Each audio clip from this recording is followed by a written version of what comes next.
The streets of Manila always sounded like music, car horns in chaotic harmony, vendors calling out their prices in melody, children laughing as they chased after plastic bottles that became their makeshift balls. But beneath the noise another sound floated through the humid air, a voice. It was rough at first, trembling, but carried a warmth that made people stop. That voice belonged to Rafael, a 15-year-old boy who sang every day on the same cracked corner beside a bakery that smelled of newly baked pandesal. He didn't sing for fame or attention, he sang to survive. His mother, Maria, sold small handmade keychains at a nearby stall. She'd glance at her son every few minutes, her lips moving in silent prayers. Rafael had inherited her resilience and his late father's passion for music. His father, a small-time street performer, used to sing love songs under the same bridge until a drunk driver ended his life. All Rafael kept of him was a tiny silver microphone pendant now hanging around his neck like a piece of his father's soul. Every time he sang, he held it close.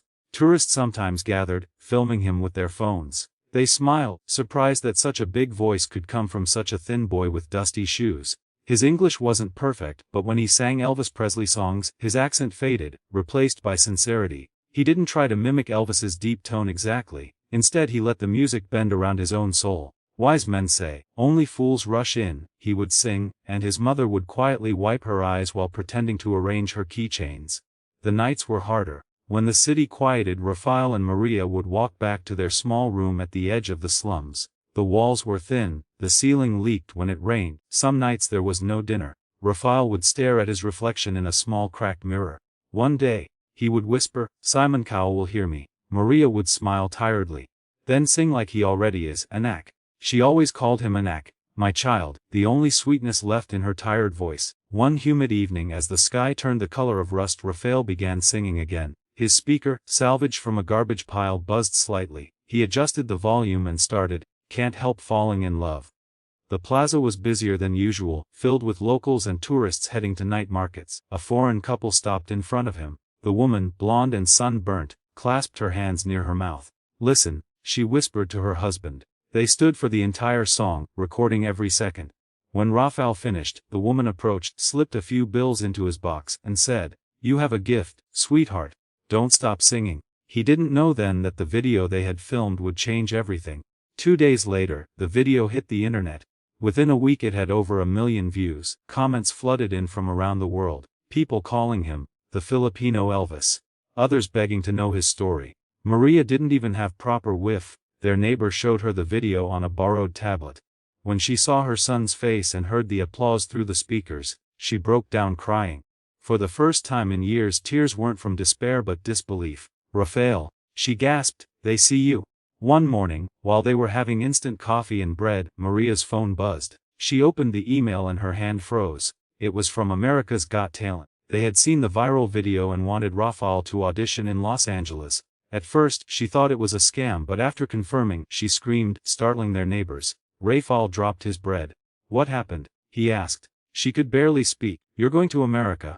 The next few weeks were chaos wrapped in miracles. Local reporters visited their home. Strangers donated money online.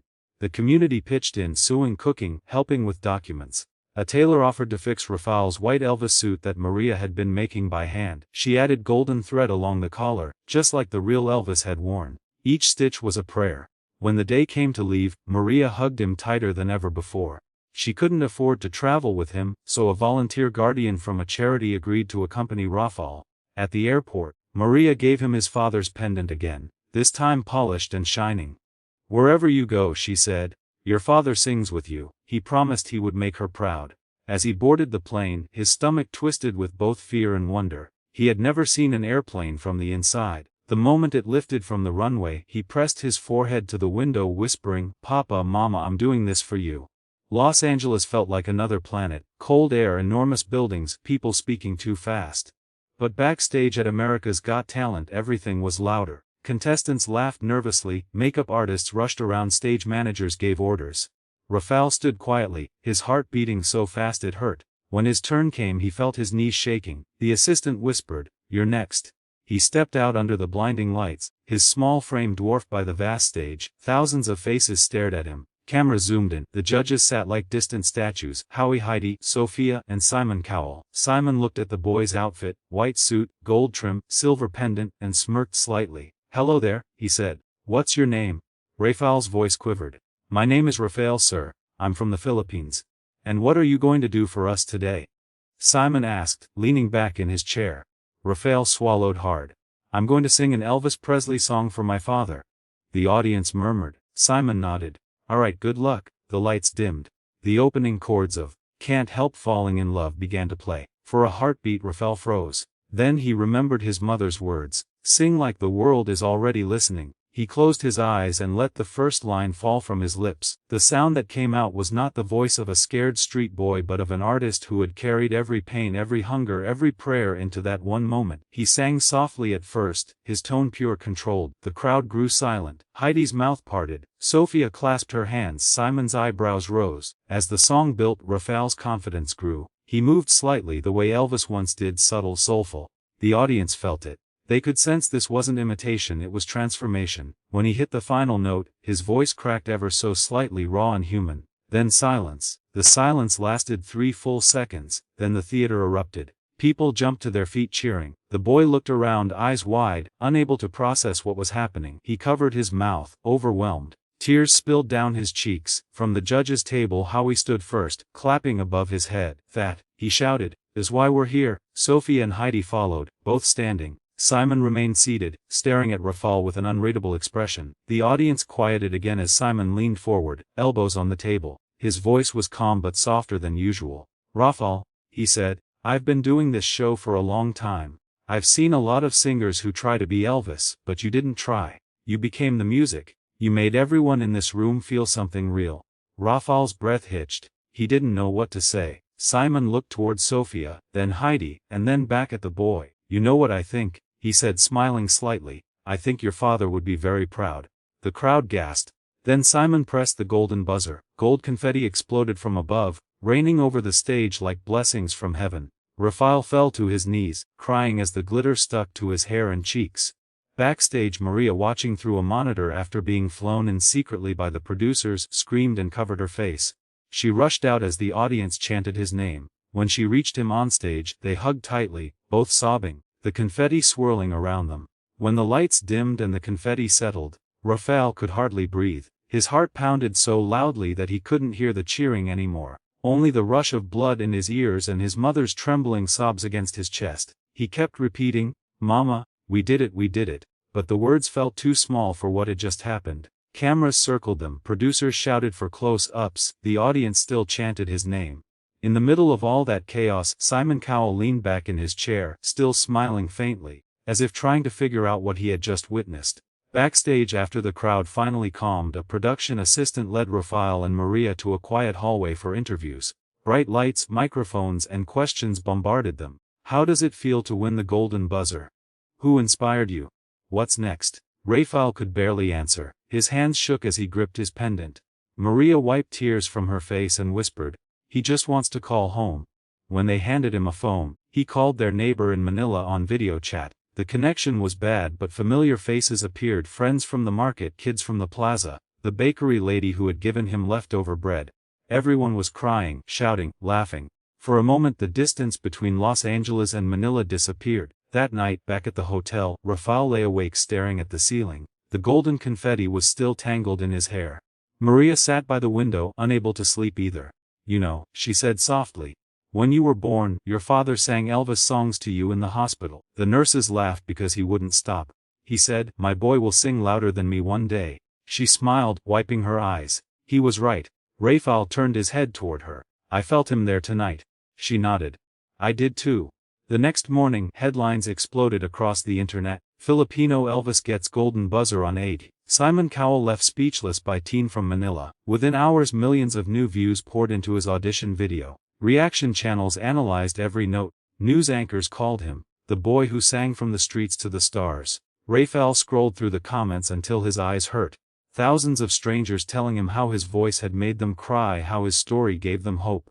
For the first time, he understood what his mother meant when she said that music could heal. Meanwhile, Simon Cowell requested to meet him privately before he flew back home. In a small rehearsal room, Simon walked in carrying a cup of tea. So, he said, the internet seems to like you. Rafael laughed nervously. Simon's smile softened. Listen, kid, you have something that can't be taught. It's not just talent, it's truth. When you sing, people believe you. Don't lose that even when the world gets loud. Then, in that blunt Simon way, he added, and buy yourself new shoes. Those ones are falling apart. They both laughed. Before leaving Los Angeles, Rafael performed once more for a small charity concert arranged by the show's producers. He sang Suspicious Minds and Love Me Tender. The crowd sang along, waving tiny Philippine flags. Maria watched from backstage again, her eyes shining with pride. After the show, Simon appeared in the wings and handed Rafael a small box. Inside was a gleaming microphone engraved with his initials. Little upgrade from your pendant, Simon said, but keep the old one close. Rafael promised he would. When they finally flew back to Manila, the airport was packed. Reporters, fans, and even local officials waited to greet them. Cameras flashed as they walked through the arrival gate. Maria held Rafael's hand tightly, overwhelmed. He smiled shyly, bowing to everyone who shouted his name. He had never imagined that people in his own country would treat him like a hero. The bakery owner hugged him, sobbing. You used to sing here for coins, she said. Now look at you. Despite the fame, Rafael insisted on going back to the same plaza where it had all begun. The old Bluetooth speaker still sat behind the bakery, dusty but functional. That evening, as the sky blushed orange, he set it up again. Crowds gathered, phones ready. Without microphones or spotlights, he began to sing. The same song, the same corner. But this time, people weren't rushing by. They listened, really listened. Children perched on their parents' shoulders. Maria stood in the back, quietly crying. When he finished, the applause felt even louder than AGT's stage. It was home, yet fame brought new challenges. Television networks called, record labels sent contracts. People he had never met suddenly claimed to be relatives. Maria guarded him fiercely, reading every document twice. She reminded him, not all that glitters is gold, Anak. He nodded, grateful. He wanted success, yes, but not at the cost of the purity that had carried him this far. He spent most of his time rehearsing, studying English pronunciation, and practicing with a borrowed guitar. Weeks later, the AGT producers invited him back for the semifinals. The announcement shook the internet again. Fans from across the globe launched campaigns to support the Filipino Elvis. Donations poured in to cover travel costs. Local companies offered to sponsor him, but Rafael insisted on wearing the same white suit his mother had stitched. She only replaced the gold thread where it had frayed. This suit is my lucky charm, he said. It's made of love. When he returned to America, the stakes were higher. The theater was twice as full, and millions more watched online. Backstage, Simon found him pacing nervously. Still scared? Simon asked. Rafael nodded. Good, Simon said with a grin. That means you still care. The lights dimmed once again. This time he sang, If I Can Dream, a powerful Elvis anthem about hope. His voice had grown stronger, more controlled, but it still carried that raw heart that first captivated the world. As he reached the chorus, there must be lights burning brighter somewhere. The audience rose to their feet. Cameras caught Simon tapping his finger against his lips, visibly moved. The final note lingered in the air like a prayer.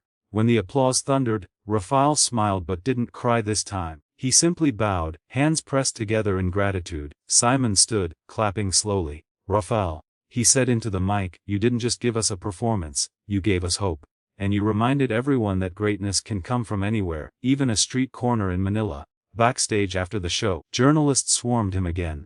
But amid the noise, Rafael slipped away to a quiet hallway. He took out his pendant, kissed it, and whispered, Papa, we're still just getting started. Outside, Maria waited with open arms. The night air smelled like freedom and sweat and possibility. That was the moment Rafael understood something vital. It wasn't just about winning. It was about being seen. A boy who once sang for spare change had made the world listen, and that was victory enough. The night of the America's Got Talent Grand Finale arrived faster than Rafael could believe. Only a few months had passed since that first golden buzzer, but it felt like an entire lifetime. His white Elvis-style suit had been carefully pressed by his mother that morning. The gold trim shimmered under the backstage lights. She placed the silver microphone pendant back around his neck and whispered, Whatever happens tonight, Anak, remember, you already won the moment you sang your truth. The theater was packed beyond capacity. Millions more were watching from home across the world, from California to Cebu, from London to Luzon. The AGT stage gleamed under golden beams. Giant screens displayed his name in glittering letters, Rafael T. Filipino Elvis. He peeked from behind the curtain. Simon Cowell sat in his usual seat, pen in hand, quiet but smiling. Sofia Vergara whispered something to Heidi Klum, both visibly excited. Howie Mandel waved toward the audience. The crowd buzzed with anticipation, holding up Philippine flags and signs that said, Mabuhay Rafael, and, from streets to stage, a stagehand signaled him. 30 seconds, kid. You ready? Rafael took a deep breath. The air was electric. He touched the pendant again and murmured, "This is for you, Papa." As the curtain rose, the band started softly, the opening chords of Can't Help Falling in Love. The audience gasped. It wasn't a showy song, it was vulnerable, delicate, almost fragile. Rafael stepped into the spotlight. The camera zoomed in. His eyes glistened under the light, his voice trembling slightly as he began. Wise men say only fools rush in. Every word carried the weight of his journey. The hunger, the street corners, the late nights of rehearsing when he thought no one would ever listen. His voice was calm yet powerful, echoing through the auditorium like something sacred. You could hear the collective heartbeat of the crowd syncing with his. When he reached the bridge, "Take my hand, take my whole life too." His mother clutched her chest backstage, tears streaming down her face. Even Simon's eyes softened, he blinked hard, his lips parting slightly in disbelief. For the first time in a long while, Simon Cowell wasn't judging, he was simply listening. The final note hung in the air, pure and unwavering. Then silence, the kind of silence that feels eternal, and then an explosion of applause. The audience rose in a unified roar. People waved flags, confetti rained down again, and Sophia wiped her tears with the corner of her sleeve. Heidi jumped to her feet, shouting, "That was angelic." Simon leaned toward his microphone.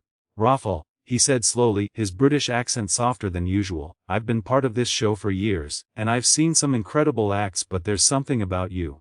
You remind me why we do this, to find the light in the most unexpected places. You didn't just sing that song, you lived it." The crowd cheered louder, chanting his name again. But Rafael didn't cry this time. He simply bowed, pressed his palms together in gratitude, and whispered, "Thank you." When the results came in later that night, Rafael didn't win the trophy. The grand prize went to a high-tech illusionist group. But as the host read the results, the crowd booed softly, not in anger, but disbelief. Simon stood up and said something off mic to Rafael that cameras barely caught. "Don't worry about the prize, kid. The world's already yours." And Simon was right. Within days, Rafael's final performance went viral again. 50 million views in a week. Global celebrities shared his clip with captions like, "Pure soul," "Goosebumps," and "The voice that made Simon speechless." Record labels from the US, Japan, and even London reached out. Talk shows wanted interviews. Documentaries started calling his journey the modern fairy tale of music. But fame wasn't what Rafael chased. When AGT ended, he and Maria returned home quietly, choosing to land in Manila at night. There were no reporters this time, just the familiar smell of rain on warm pavement, the sound of tricycles rattling by, and the comfort of being back where it all began. A few days later, Rafael visited the same small church where he used to sing during Sunday services. The pews were half empty, a few kids recognized him and waved shyly. He smiled and walked up to the altar, setting down a single white rose. He whispered, "We did it, Papa." The wind outside rustled the curtains, and for a fleeting moment, he swore he could hear his father's voice humming softly in the breeze. The next morning, Rafael decided to do something special. He gathered the neighborhood kids, some who didn't have instruments or even proper shoes, and told them, "Let's make our own music school." They found an empty storage room behind the bakery, cleaned it, painted it white, and hung up an old poster of Elvis Presley on the wall. Rafael used part of his AGT earnings to buy second-hand guitars, microphones and speakers. They called it Project Dream Note. Every afternoon, the room filled with laughter, strumming, and off-key singing. Rafael taught them the same way his father taught him, through emotion, not perfection. "Don't worry about sounding perfect," he'd tell them. "Worry about sounding real." Meanwhile, news of his kindness spread faster than any new performance could. Local media called him the Heart of Manila. He started performing for charity concerts to raise funds for schools in poor provinces. Even Simon sent a video message once, saying, "Keep making us proud, Rafael. You're changing the world in your own way." 1 year later, Rafael was invited back to America's Got Talent, not as a contestant but as a guest performer. When he walked onto that same stage, the audience erupted in nostalgia. He wore the same white suit, now perfectly fitted, the same pendant shining under the light. Simon grinned like a proud mentor. This time, he didn't sing an Elvis song. He sang an original piece, a ballad he'd written himself called, "From the Streets to the Stars." The lyrics told his story. "Once I sang to the night, with nothing but dreams. Now the world hears my song, carried by streams." By the final verse, the judges were standing again. Simon simply pointed to him and mouthed, "Legend." After the show, Rafael and Simon met backstage. "You've grown," Simon said with a proud smirk. "And you've stayed humble. That's rare." Rafael laughed. "I had a good teacher." Simon chuckled. Don't tell people I'm soft. When he returned home once more, he didn't chase fame. He chose peace. He and his mother lived modestly but happily. Their small home in Manila was filled with music, laughter, and the sounds of children practicing guitar next door. One night as the sun dipped behind the skyline, Rafael sat on the same plaza bench where he once sang for coins. The sky turned gold, the city lights flickered awake, and in the distance, someone was humming, "Can't Help Falling in Love." He smiled. It was one of the students from his music project. The circle had completed itself. Maria sat beside him, resting her head on his shoulder. "Do you miss the big stage?" she asked. He thought for a moment, then smiled gently. "No, Mama, the world's a big stage, and I'm still singing." The camera of life zoomed out, showing the mother and son framed by the fading Manila skyline, the air filled with the sound of guitars, laughter, and hope. A soft Elvis instrumental played in the background as the narrator's voice faded in. From a forgotten street corner in Manila to the grandest stage in America, one boy's voice reminded the world that dreams don't need permission. They just need courage, heart, and a song that refuses to die.